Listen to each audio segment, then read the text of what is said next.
a garbage can. Donald Trump describes America, a country that has given him more than he deserved, including a presidency he had zero qualifications for, as a garbage can.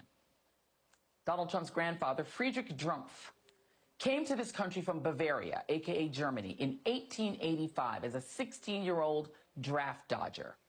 He bought the one-way steamship ticket in order to avoid compulsory military service in his home country.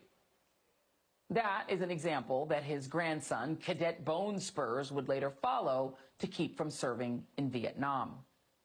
Among the jobs the teenage coward wound up doing here in America were working as a barber and allegedly as a pimp, running a saloon where he rented female prostitutes to gold prospectors, since he had failed as a gold prospector himself. He eventually invested in real estate in New York, married a fellow German, and tried to go home.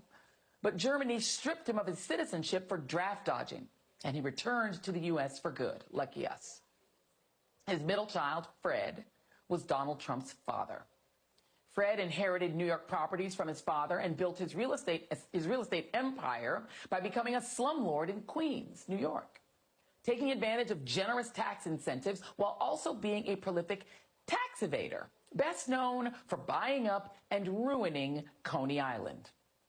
He used to lie about his German heritage, pretending to be Swedish so he could do business with Jewish New Yorkers, while getting sued by the Nixon administration for refusing to rent apartments to black New Yorkers.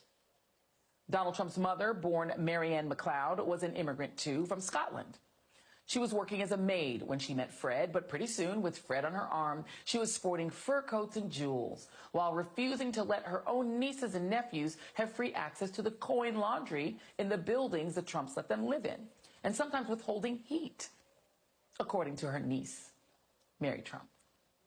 And then there's Donald, a man who was born with $317 million in the bank, who, after Fred helped him get into UPenn and then handed over his real estate empire, promptly lost $900 million on bad real estate and casino investments. He was saved by Russian money, and then by Mark Burnett, when he was dead broke, but a good enough performer to land a job as the star of The Apprentice on NBC.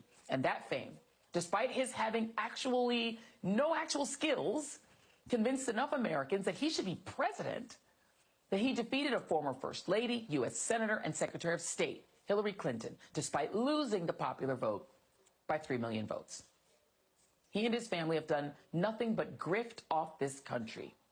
They stole and took and have given nothing back. Trump and his adult sons are banned from doing business in the state of New York.